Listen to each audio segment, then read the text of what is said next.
Mean Gene Okerlund has passed away at age 76. He was one of the most iconic figures in the WWF during the 1980s, with all his classic backstage interviews, and he was without question the greatest professional wrestling interview that the industry has ever seen. I don't think there's any denying that. When you look back at his interviews, go watch them. Go to YouTube or go on the WWE Network and watch his interviews with some of the biggest stars in the 1980s. You can literally see Mean Gene guiding these wrestlers through their promos. He was just great at his job. He was just incredible. He was so good at basically setting up the wrestlers to make them as bigger stars. Go back and watch the first WrestleMania. You can literally watch him guiding each wrestler through the promo. His most iconic person who he interviewed was always Hulk Hogan. Who can forget Mean Gene interviewing Hulk Hogan? Let me tell you something, Mean Gene. It was just great. And it was only appropriate for Hulk Hogan to induct Mean Gene Okerlund into the WWE Hall of Fame in 2006.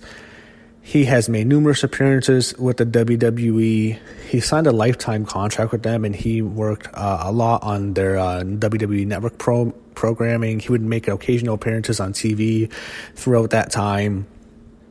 And before he actually went to the WWF, he got his start with the American Wrestling Association. He was a journalism student at the University of Nebraska, and then he was hired by the AWA in 1970. He worked there for 14 years, and that's much longer than his WWF run, which went from 84 to 93, which was 9 years. So he spent a lot of time with the AWA. He was great there.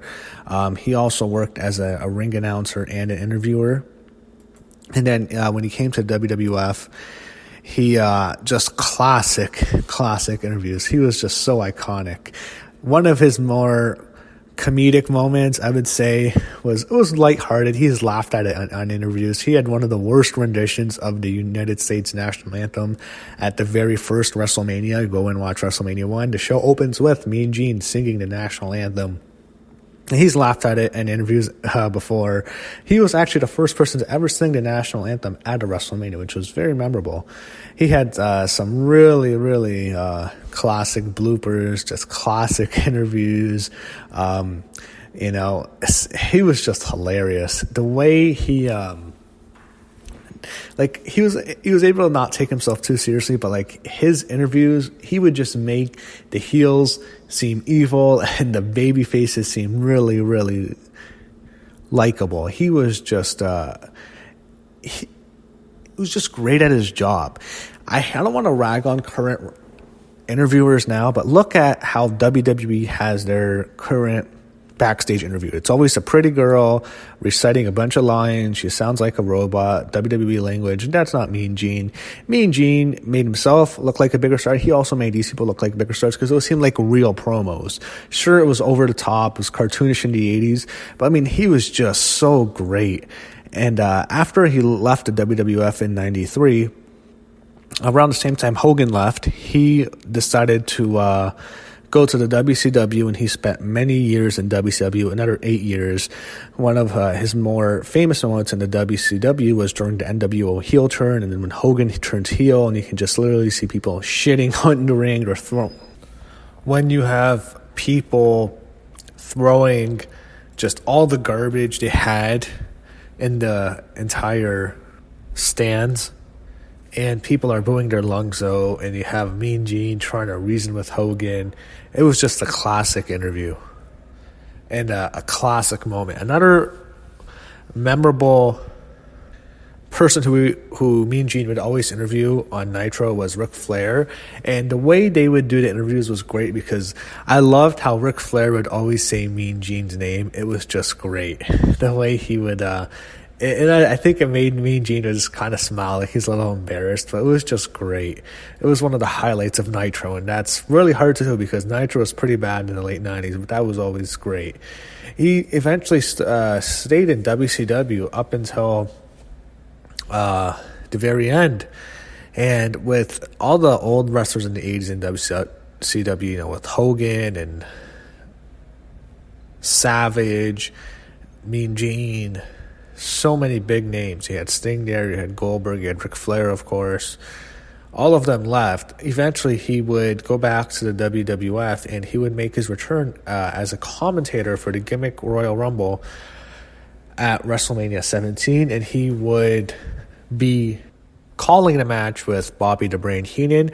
And those two in particular really stick out to me in the 80s because those were two of the most classic characters in the WWF golden age from the late 80s, early 90s, both of them. You can, go back and forth with who was the more iconic non-wrestler. The biggest star who was a non-wrestler during that time, it had to be either Mean Gene or Bobby the Brain because they were just both awesome. And I love that Gimmick Battle Royal, even though it was horrible. Bobby Heenan had a classic line, and it was just really funny. And he would host a whole bunch of WWF programming. He hosted that Legends Roundtable, which I always really enjoyed.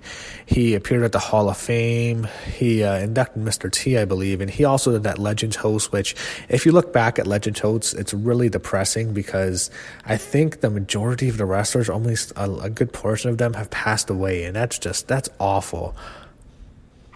In particular, both Mean Gene and Roddy Piper have both passed. Howard Fink was also on the show. I heard he's in really poor health. Jim Duggan was also in poor health late last year. So it's really sad. He was such a legend. He was such a good guy. I've never met him, but you hear so many stories about the guy of just how sweet and nice he was at all the conventions. And it was really a little bit surprising to hear he passed away, mainly because I would remember seeing photos on Twitter with a whole bunch of legends taking pictures with him at all the conventions up to a couple months ago. So I guess that's where his health really went down. Might have been last month because he looked fine in those pictures. You see pictures of him with Jim Ross, with Jerry Lawler, Ric Flair, a whole bunch of big names. So it really surprised me to hear he passed away, even though he was 76 years old. The cause of death has not come out yet, and it's just one of those things where it really hits you. It's like a horrible way to start the year. If you're a wrestling fan, it's like, damn it, another death. We had so many deaths last year. Now we have another death this year. Mean Gene, an icon, such a legendary figure. I'm sure the WWE is going to do a lot of tributes to him because he was so memorable to so many people, and he was also in pop culture. He was a pop culture icon. I'll give you an example. In 2018, last year, he appeared in a Mountain Dew Kickstart commercial with Kevin Hart, in which Kevin Hart was impersonating Randy Savage. It was great. It was hilarious. So it kind of shook me a bit. Oh man, he's dead. It's like, damn, it's just horrible. This guy passed away. He was a Hall of Famer. He was so memorable. He was so great at what he did. It's horrible to hear he passed away. So the news broke this morning on Twitter. I remember seeing WWE Hall of Famer trending. I was thinking, oh shit, someone passed away. And then you find out it's Mean Gene. He's trending number one on Twitter as of right now in the afternoon. He's the number one trend. It's just Gene. It's terrible. 76 years old. It's a long life to live, but it's like the guy seemed like he was in really good health, so it just really hits you when you hear he passed away. It's just a horrible way to start 2019. It's like, it really stings to hear. He was such a nice man. And one thing I was really happy to see was there was the outpouring of people, if in the business or out of the business, or who have at least worked with him or have even met him, all showing their support and paying their respects to Mean Gene. That was great. I'm really happy to see so many in the wrestling community all recognize how big of a deal he was to them and how much so many grew up watching him, and it's really hitting everyone really hard. And as a wrestling fan, it's just the worst thing hearing about those names that you grew up watching passing away. So rest in peace to Mean Gene Okerlund. My deepest condolences go to his family. He was married since 1964, has 2 children.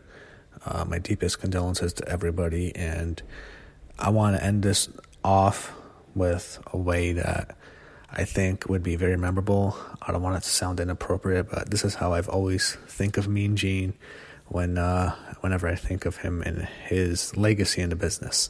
Let me tell you something, Mean Gene. You will be missed.